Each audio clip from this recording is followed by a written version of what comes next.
So I'd like to go on to this piece that I feel a closer challenge, which is a very dear friend of mine whom I was at her last child's birth and she was at my last child's birth. So we have a long, deep relationship as women and mothers together. And she struggled with cancer for, it must be close to 7 or 10 years now, and has had multiple surgeries. And having just had Dad's passing and my deep connection with him and non-physical and all that left me with, her suffering is just huge. And we have come together in circle many times, and I've spoken to another friend of ours to call together a circle, a ritual circle, where there's a great power possibility there just for aligning energy. I feel challenged because on one hand, this woman would be so much better off in releasing and letting go and dying, and I think she's had glimmers of that. The tremendous pull for her are her children. She's got a daughter that's, 8, 9 years old, who, when she was born, there was, an issue that happened so that she didn't fully develop. So she doesn't have, quote unquote, the normal brain capacity. If we were standing in your physical shoes, the way we would sort this out is we would say, first of all, I am not the creator of my friend's experience. And the thing that goes wrong for most of you who are very well-meaning, who want to help someone either have a more peaceful passing, or, in other words, you want the vortex to open and either to infuse their physical body with the energy of well-being, or you want them to release resistance so that they can reemerge with in other words, your goal is the same. You want them to experience a strong dose of pure positive energy. Heaven's gate swings both ways. In other words, it can come here to her non-resistant being, or she can go there to the non-resistant state of being. But in either case, that's what you wish for her.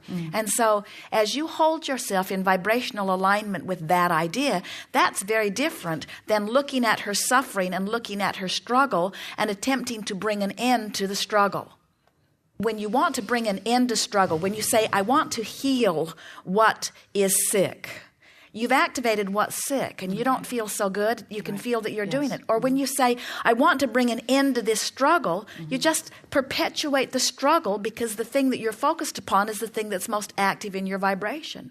So even though it's harder to do in this situation than in many other situations, the work is always the same. Your work is to do your best to actively dramatize the aspects of what is right now in a positive way. In other words, you want to soothe this person into a better feeling vibrational place right now. So here's the difference in some things you might say. You could say, well, you're doing pretty good, but things aren't going that well, and so we've got to improve the way you're doing. So we've got to find some better way of lining up energy. Well, if you were in her physical shoes, that would not set very well, would it? No. Or you could say, well, it's time for you to make your transition into non-physical. That's not going to set very well with her either. In other words, either way you go is not going to... Or you could say,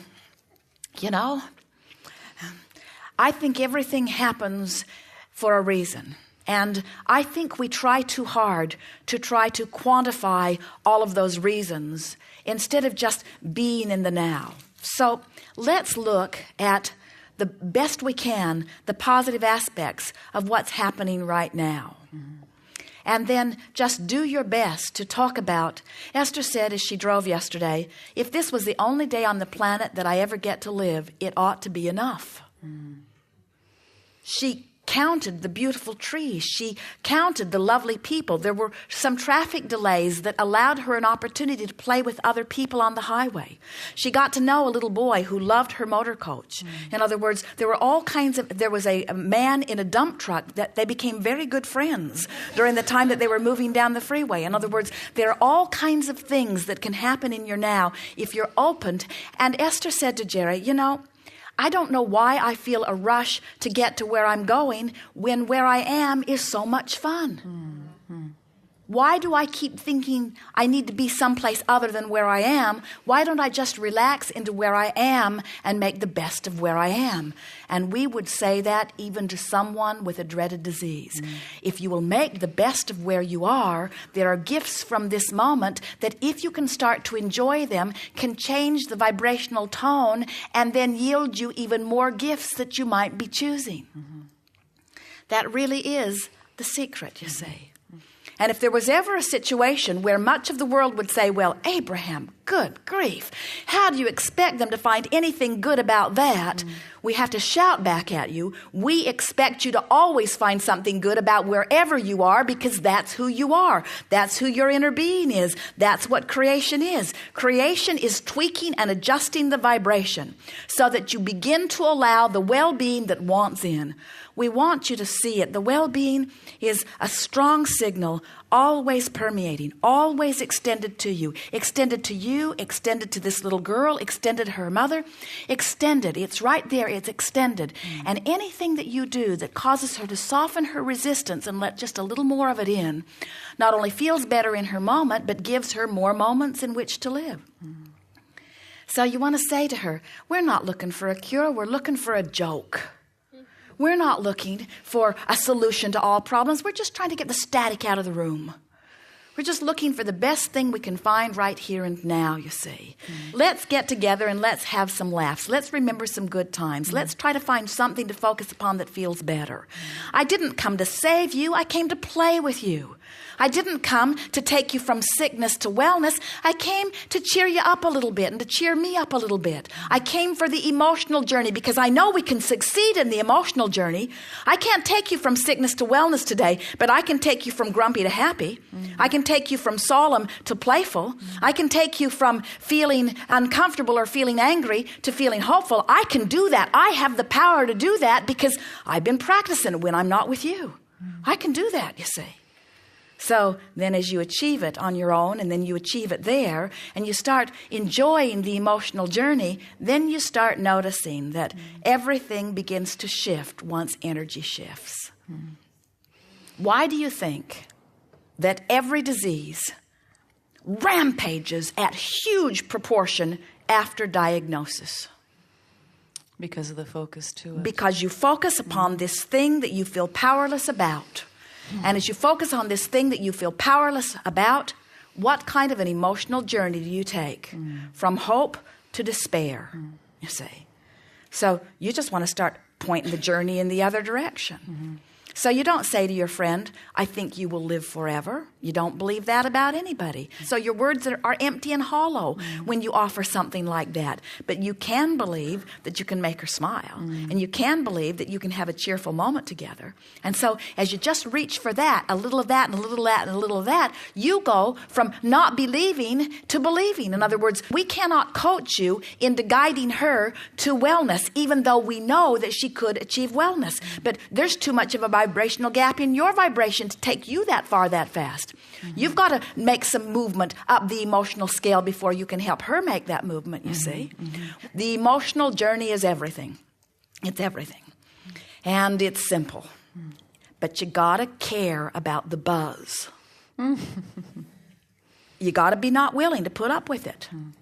You got to be willing to accept that you can tune it out and be willing to try. And when you start being more insistent about feeling better in more situations, you'll clean up your vibration one little buzz at a time. And then you won't find yourself in a situation where you have a manifestation that you're trying to get around. It's so much easier to clean it up before it manifests than after. But it doesn't matter. There is nothing that you cannot achieve. We're not giving this to you because we want you to save your friend's life, because your friend's life is not in jeopardy. She will continue to live. And we're not trying to get you to save her life because we think that death is a bad thing, because we think death is a glorious thing, being the dead ones that we are. In other words, we would not have tried to guide your father out of his confusion when the path that he was on was the path toward what he was reaching for most. In other words, we're wanting to help you to blur the lines between death being bad and understand that there is no such thing as death. It's always life and it's always good. And not spend so much time comparing the experiences that everybody's having in order to want to condemn one as a bad thing or to pronounce something else as a good thing. It's all good, you see. Now just do the best you can to enjoy the moment that you have as much as you can. And so we would like to tease all of you, but we're not teasing, by saying to you all, you're all dying. But what we really mean is there is no such thing as death. But what we really mean is you cannot maintain this physical body. But what we really mean is, it doesn't really matter. But what we really mean is, you're not going to stay in this body. But what we really mean is, you're an eternal being. What we really mean is, you cannot cease to be. What we really mean is, this body is not the big hairy deal. Well, it is, but that you make it out to be. In other words, you are source energy, and you are here in this body, but it's not your first body, and it won't be your last body. And even when you're not focused purely in a body, you still cease to be this powerful consciousness that is having a joyous experience. So you make too much of this physical body when you get ready to depart it. In other words, there's much too much around this subject of death. Most of you are so worried about death, you don't allow yourselves to live, you see.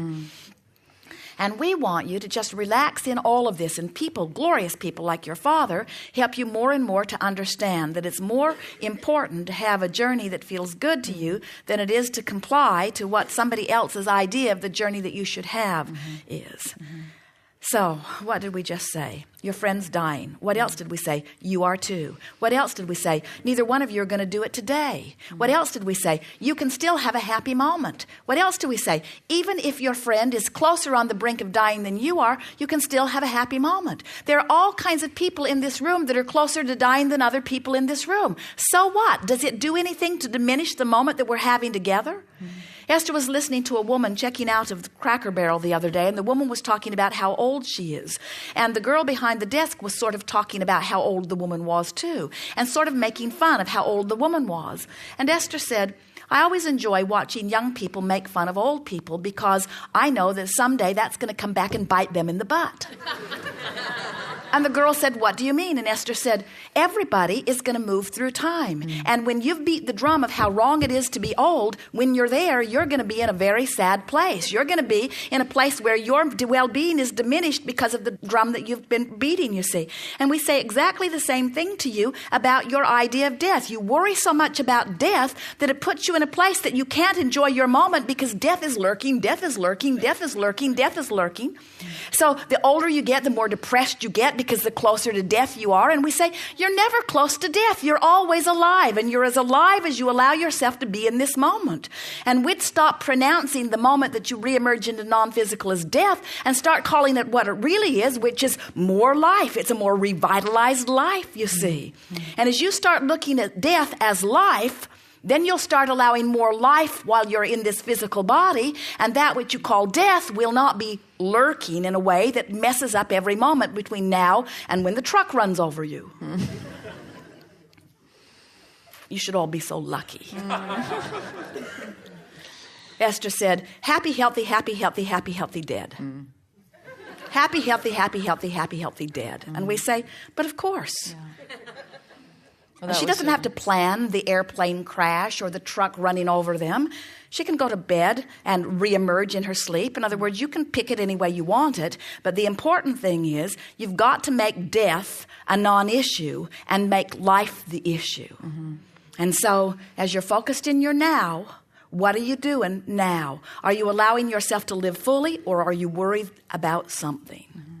So your friend says, I got plenty to worry about. I'm justified in worrying. And we say, nobody's justified in worrying.